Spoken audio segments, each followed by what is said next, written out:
Hari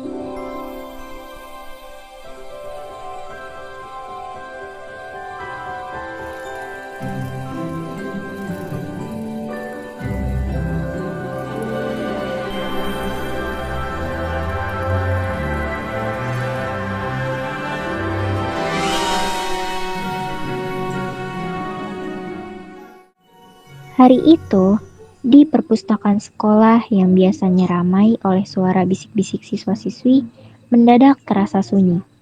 Di tengah ruangan yang sunyi, terdapat dua siswi sedang sibuk membersihkan dan menata buku. Siswi itu adalah Cila dan Dara. Di sana, hanya terdengar suara-suara dari Cila dan Dara yang sedang menepuk-nepuk buku lama dengan kain lap. Aduh, capek banget, Dar.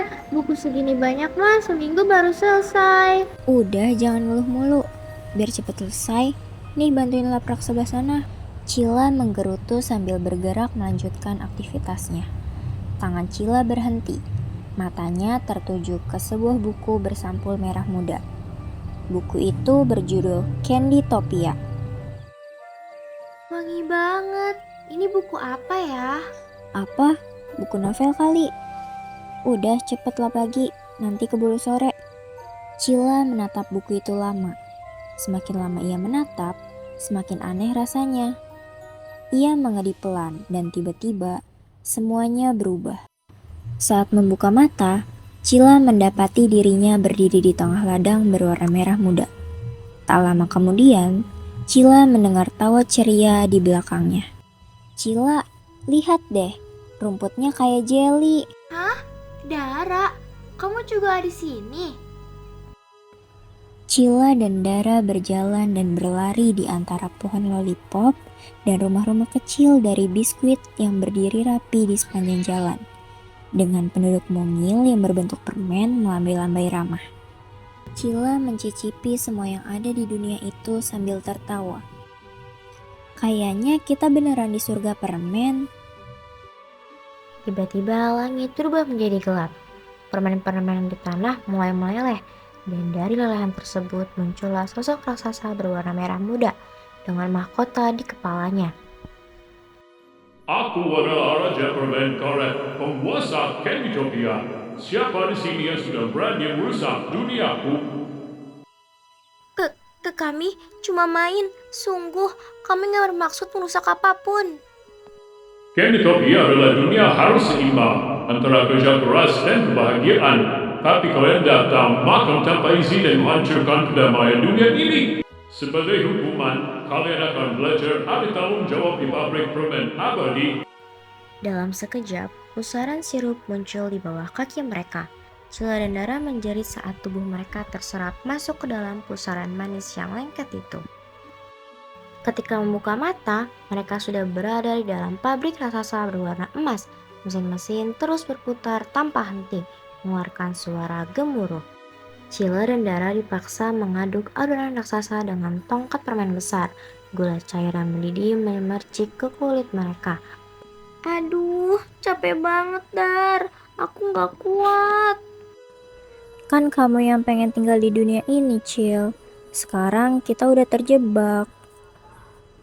Tiba-tiba salah satu mesin meledak, dan sirup panas tumpah ke lantai. Mereka berlari menghindar, tapi pintu keluar tertutup sendiri.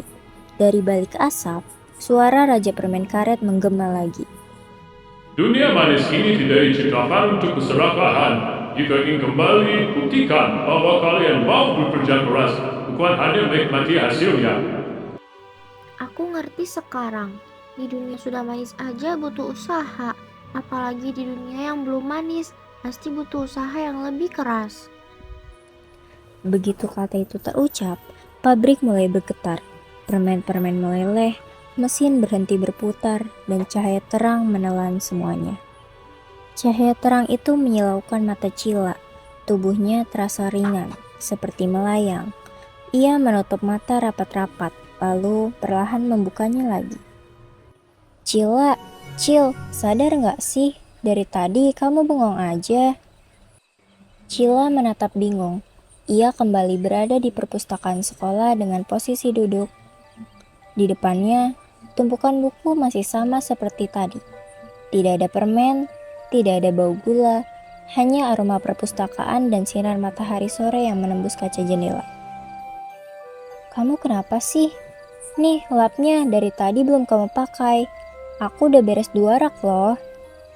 Dar, tadi aku ngerasa kayak masuk ke dunia permen.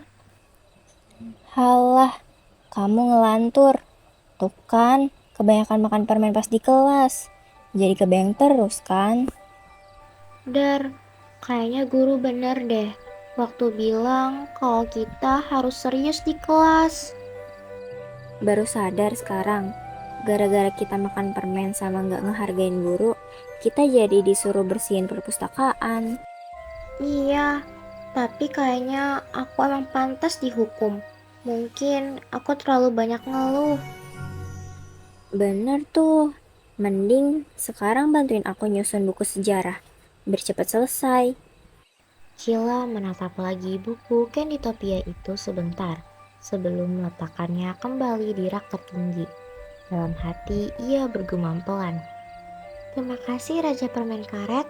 Dunia manismu bikin aku belajar sesuatu. Hari-hari berikutnya di sekolah terasa berbeda.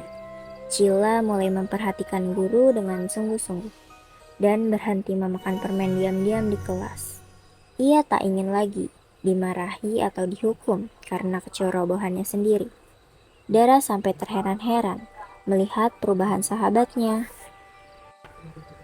Kamu sekarang rajin banget, Cil. Cila hanya tersenyum dan menjawab. Aku nyesel, Dar. Aku gak mau ulangin lagi kesalahan yang sama. Sejak kejadian itu, Cila juga lebih menghargai setiap tugas dan pekerjaan kecil yang diberikan padanya. Ia sadar bahwa membersihkan perpustakaan bukanlah hukuman, tapi kesempatan untuk belajar tanggung jawab atas apa yang telah dia perbuat.